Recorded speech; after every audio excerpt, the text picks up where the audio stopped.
Right, guys, this is gonna be my first live video where I'm gonna be talking and touching base on the immigration updates which recently came in. So I thought it would be better to analyze each updates instead of making a fast form reel. So it's better to share my screen, cover up all in immigration updates, and see and move on. Yeah. So let me share my screen and see how it goes. Okay.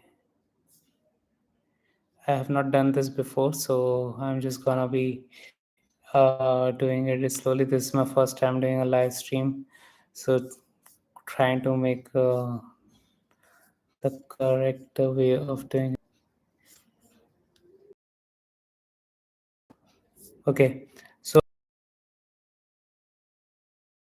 so there are so basically there are two reference tabs I would be referring to. I actually refer to the recent announcements made at the House of Commons. So whatever the recent update comes, it has been published on this particular page.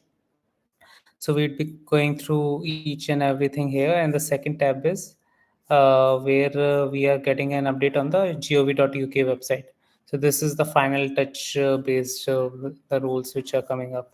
So let me start with the parliament debate which was happening while these rules were discussed.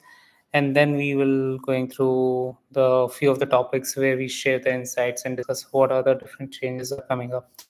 So recently, the 2025 immigration white paper was released. So these eight proposals were there. We already know that. I'm not gonna go in depth, but we already know what are the different things the government is planning to work upon. So we know that English level is gonna be increasing. We know that the minimum job minimum RQF level would be increased. So graduate level jobs would be reduced to 18 months. And we would be working towards potential skilled worker visa and in also the innovator foreign visa. So let's touch base what recently happened, which came on 14th of October. So what change happened? So these were the things which were changed and discussed. So initial reduction in the list of jobs eligible for skilled worker visa job took place on 22 July, and the overseas recruitment of social care workers so ended on 22 July. This is the one which happened right now. So the graduate visas will only last 18 months if the person applies on and after 1st July 2027, but 36 months if they have a PhD. After 1st of January 2027, they will only get 18 months. But people who are applying before that, they will still be qualifying for the 2 years route. So that's interesting. Not so basically people who are currently already in the UK and the new batch of people who are already coming in the UK, they all will qualify. But the new so somebody who is coming to UK right now as a student on to do their masters or bachelors, I would say masters 1 year degree. So they would be the more people who would be most affected by this particular change in. So graduate visas lasting 18 months if the person applies after on and after 1st of January. So if the batch starts in September, October, which already started, so the people who will graduate in September 2026 or August 2026, they will get a time period of 4 months to apply for PSW. So if they are able to apply it before 1st January 2027, which they should be, then they will get 2 years. But people who will come afterwards, they will not be able to do it. So somebody who's gonna get in a intake in January 2026 batch, they should reconsider their decision because the PSW time period will be affected for them. So that's one of the insights we learned from this. Potential visas will need to have B2 English level higher than the standard than current B1 from 8th January 2026. So English language test requirement for the applicant for skilled worker visa, scale up visa, and high potential individual visas has increased to B2 level. So on the other side, as government promised, they are liberalizing the high potential and global talent routes, which will take effect in November 2025. So next month itself. So big changes coming up. In addition, the immigration skill charges will begin in parliament approval latest in this week. And so basically, they have increased the number of impact on the parliament. Basically, somebody who's getting employed by some sponsor, the sponsor has to pay 32% extra for hiring somebody who needs a skilled worker visa. So it's the same thing what happened in the US, where the H1B visa holders were applying to the employers. So the employers have to pay $100,000 in US to as a licensing fee annually, or one time I think when they are still discussing.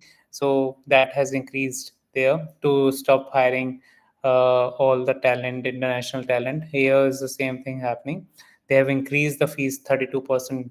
So previously, whatever the fees was, it has been increased to 32% which will be impacting a lot of people. So the employers will be rethinking before getting their licenses renewed or issuing a new licenses, because they have to pay 32% higher fee. So previously, if they were paying £1,000, they need to pay 113 103 £1,332, £200, £1,320 to get the license to hire people. So this is the change. So let's go through these changes here. Everything is covered here. So Shabana Mahmood made sure that they are gonna be making stricter rules for getting people in the UK to have English as one of the mandatory language. They need to know, read, write, and speak English properly.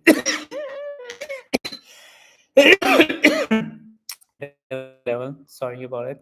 And then if you okay, so let's have a look. These are the changes. Yeah.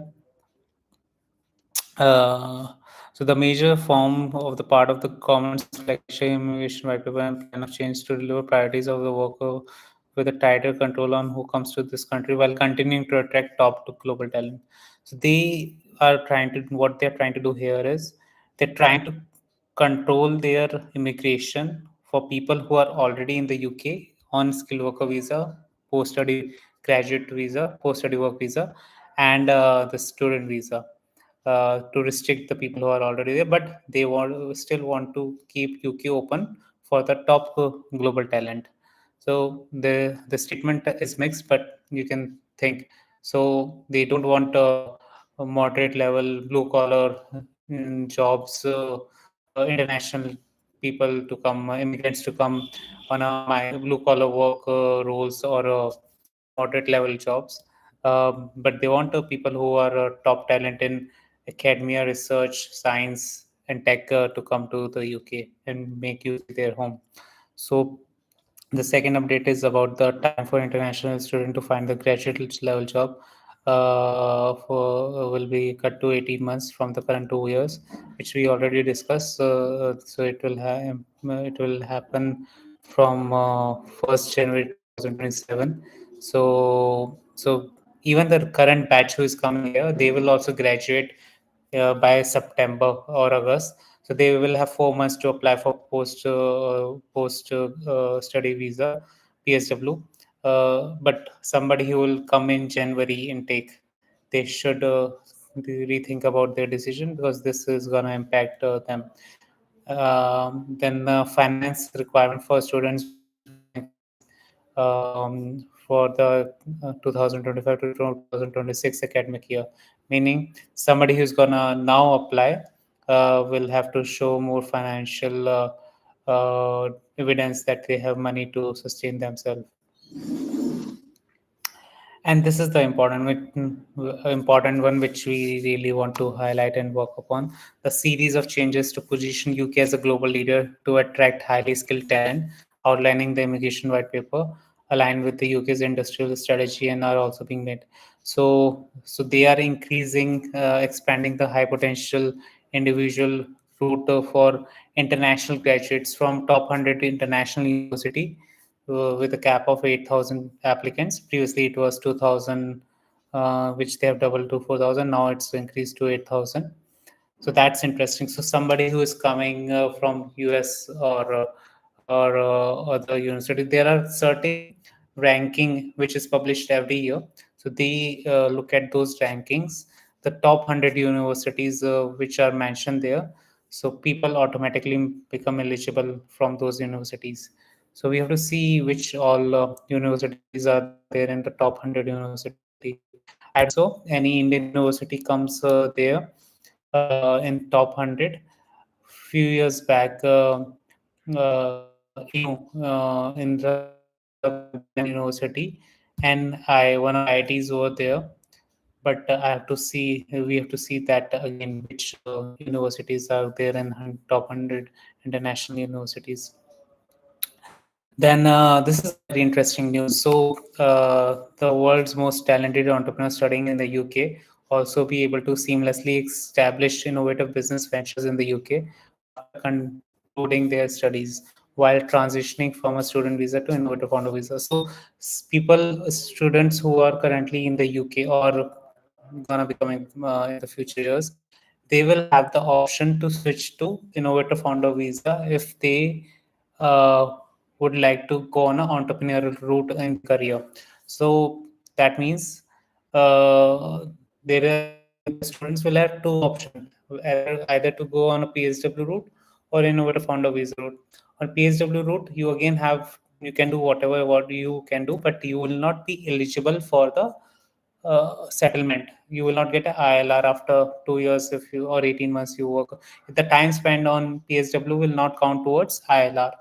But if you are able to get on an innovative founder visa route, so time spent of 3 years will count towards your ILR. Basically, any time spent on innovative founder visa will count towards ILR.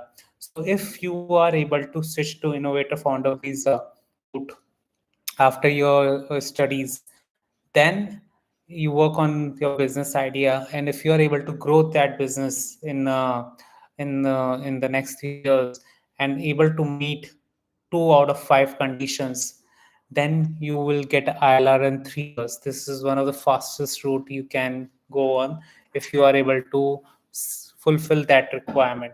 So that's very interesting to me. Like it's better than global talent visa in a way that global talent visa you have to build up your profile, and it takes time, and then you would be selected either on 3 years or 5 years route. It's very less chances that as a student you work your profile, you will still be selected on a global talent visa route on a 5 years route, because you would be considered as an emerging leader, not as established leader. But in innovative founder visa route, in 3 years time period, if you are able to grow your business, that will be a game changer in a way. So that's quite interesting to me. So if you are able to showcase the growth, and after 3 years you would be directly getting a ILR. But even if in a case where, let's say, you are not able to meet the two conditions, minimum two conditions out of the 5 conditions, mm, then what we will discuss about the condition in another videos. But for now, if I talk about so if you are not able to meet the conditions as a strategy, you can look to build up your profile. So in the next 3 years on an innovative founder visa, while you working to grow your business, you will attend a lot of conferences. Perhaps you will be invited as a speaker. If you are able to grow your business, you can publicize your work. You keep on building up your personal brand. where you publicize your work, innovation, what you are trying to do, publish a white paper. You are invited as a speaker at conferences, attending startup conferences as an expert panelist to judge competitions there, and being awarded some awards in your particular industry. So these kind of a recognition,